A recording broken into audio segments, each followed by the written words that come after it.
Coba Bu, di lingkungan rumah pasti ada ya Bu ya. Kalau di sekolah mungkin ada yang mau sharing Bu, pernah ada kejadian apa gitu terkait bullying. Di sini cuma cerita aja Bu, nanti kita nggak membahas tentang pelakunya siapa, terus membahas lebih dalam kayak gitu nggak. Ini ada yang mau cerita? Oke. Ya, terima kasih. Saya mau cerita aja Mbak ya. Jadi waktu itu saya masih mengajar di kelas 4. Itu ada salah satu murid saya itu orang tuanya yang cerita. Jadi saat di rumah itu dia nggak mau makan, bahkan setiap hari di rumah itu pakai stakin.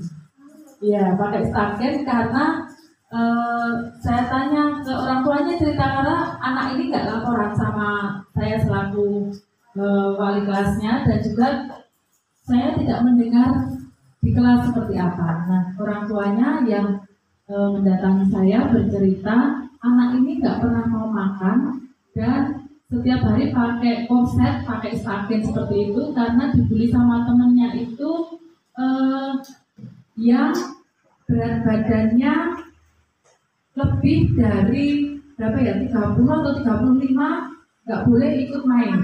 Nah, ya nggak boleh temenan kayak gitu. Jadi padahal anak itu kebetulan badannya subur seperti itu. Nah, terus sehingga dia terus juga sakit karena memang nggak mau makan, terus pakai korset seperti itu, terus malah minta juga diberikan jamu apa gitu sama mamanya begitu. Memang untuk itu.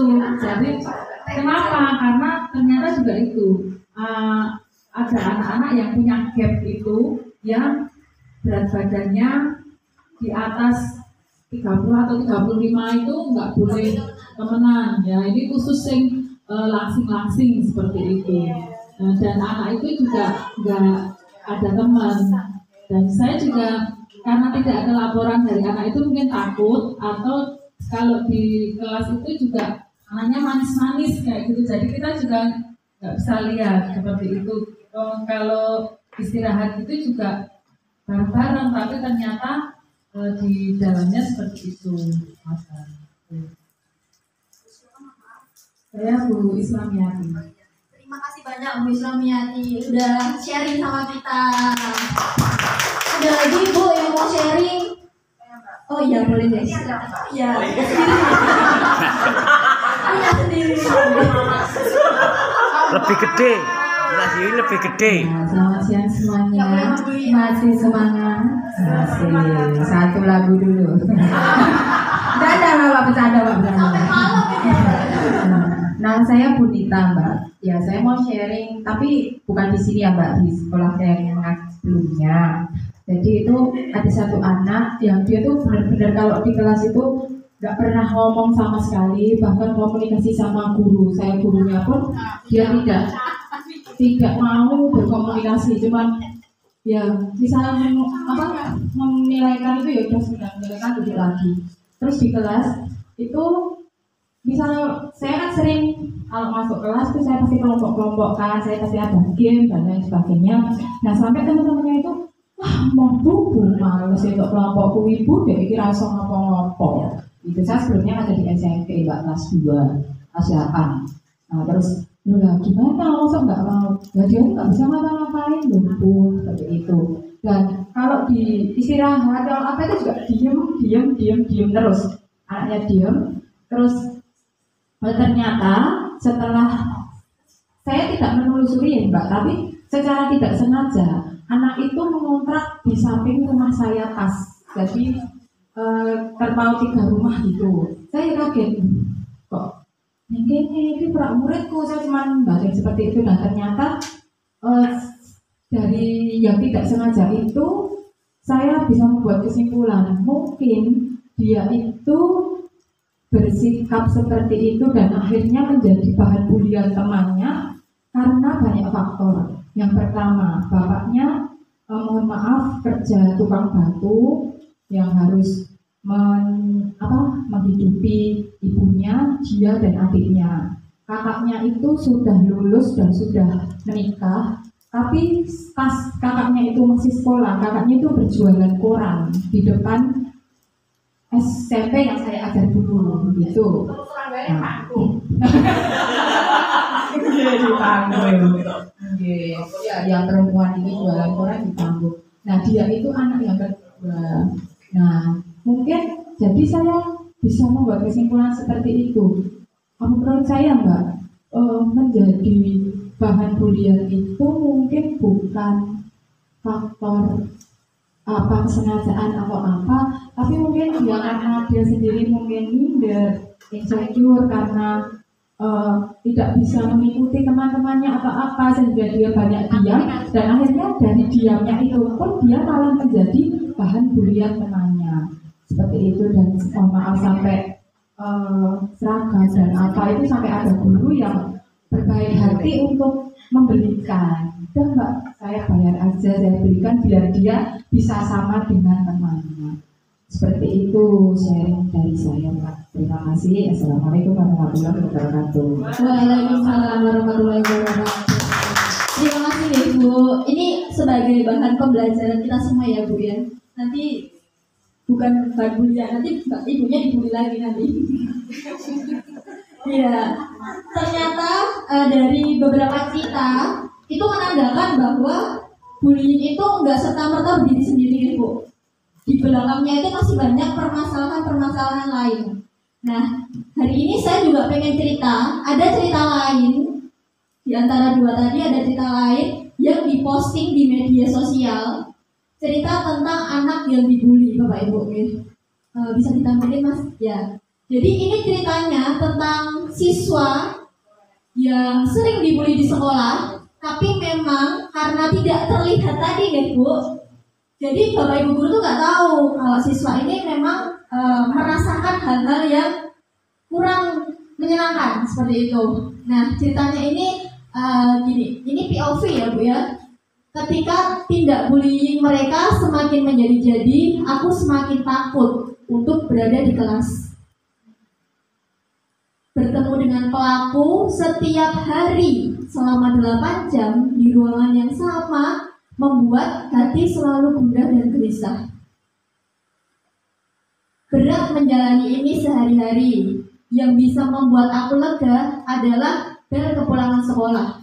Jadi anak itu bercerita kalau sehari-hari dia itu tidak merasakan kalau dia itu lagi sekolah, dia nggak bisa fokus di sekolah, dia nggak bisa merasakan vibes belajar dengan teman-teman, bermain sama teman-teman gitu Bu. Nah setiap pagi berat langkah kaki ini saat bersiap-siap berangkat ke sekolah. Dia berpikir kalau lebih baik aku bolos aja ya. Biar apa? Biar pikiran di dalam benakku ini supaya tenang gitu. Supaya aku bisa terhindar dari bertemu sama mereka, orang-orang yang membulinya. Akhirnya aku membolos. Ya, akibat membolos tadi, nilai pelajaran sekolahnya jadi berantakan Bu.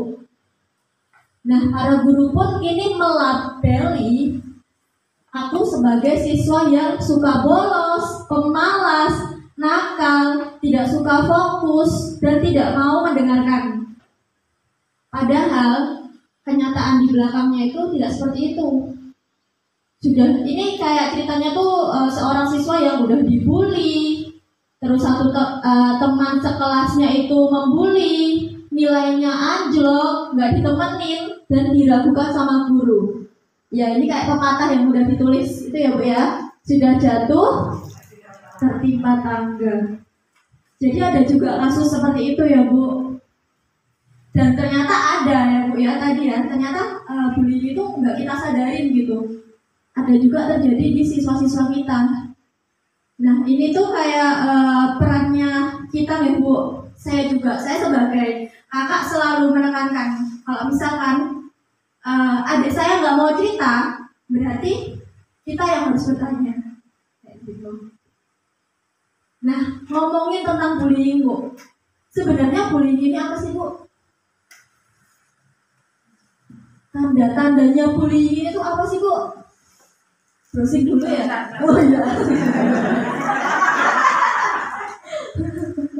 Bu Sri mungkin bullying Bu. Iya benar. Monggo yang mau chat GPT.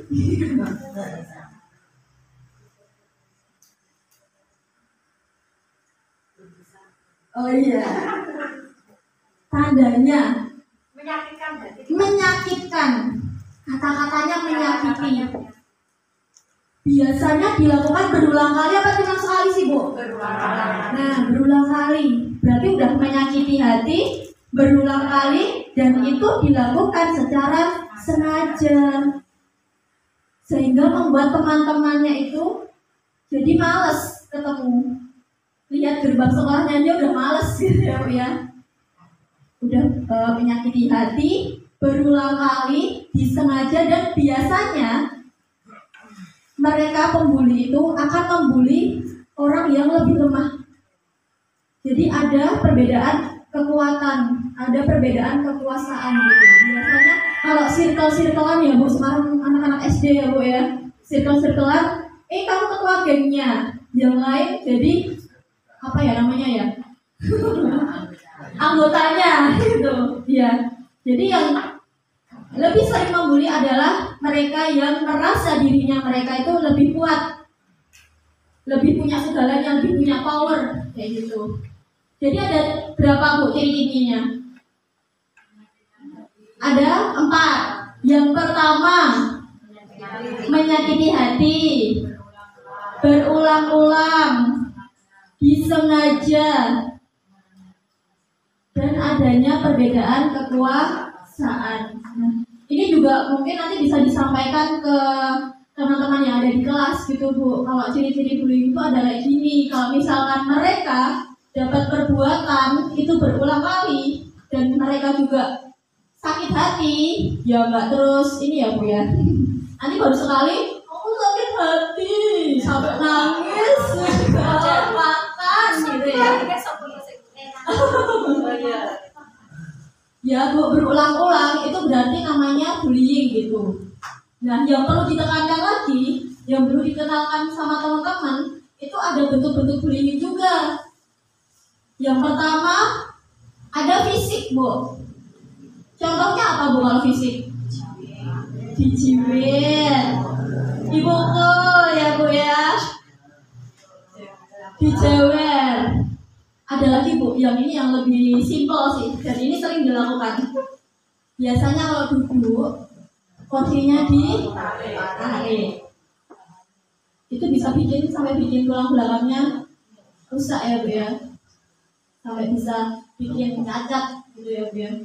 Terus ada juga Bu, kalau sepatunya baru, nah, diajak kenalan, ternyata itu juga menimbulkan masalah. Gak cuman yang lainnya aja, kayak cuman sekali. Ya kalau sekali ya Bu ya, itu satu kelas sih kok Bu. Yang ngajak kenalan, kakinya bisa luka, memar kayak gitu Bu. Ternyata itu bullying menimbulkan masalah sampai dengan cacat tadi Bu. Itu bullying fisik. Ada juga bullying secara verbal. Contohnya mengejek, memanggil nama orang tua. Ada juga yang manggil hewan loh Bu sekarang. Iya beneran. Ada lagi Bu temuan baru. Ada lagi temuan baru mungkin. Atau ini pengalaman pribadi Bu, pernah menjadi korban atau malah pernah menjadi pelaku nih.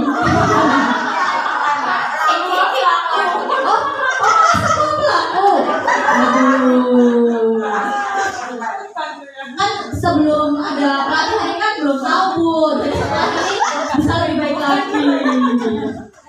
Iya, itu verbal, menyakiti hatinya gitu, mengejek, memanggil nama orang tua kayak gitu Bu ya. Terus ada juga Bu, bullying secara cyber. Contohnya? Iya betul. Contohnya gimana nih Bu? Misalnya kayak di DM pakai fake account, ini diancam. Ada lagi yang lebih jahat dari itu. jempol kita ini Bu, kalau tidak dihati-hati, ini bisa jadi biang ya Bu. Di kolom komentar postingan, misalkan Buya posting, gitu ya. Ada yang komen, dia apa sih? Elek banget kok gaya gitu. Apa Bu ya?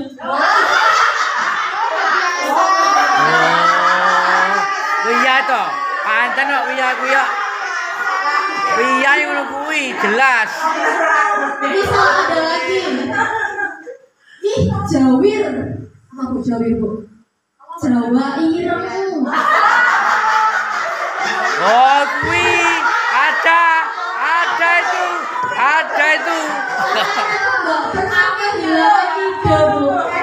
Ya, mereka anak-anak itu idenya luar biasa, nggak terbatas, saking nggak terbatasnya mereka itu nggak bisa nyetop gitu. Itu di media sosial, jahat banget.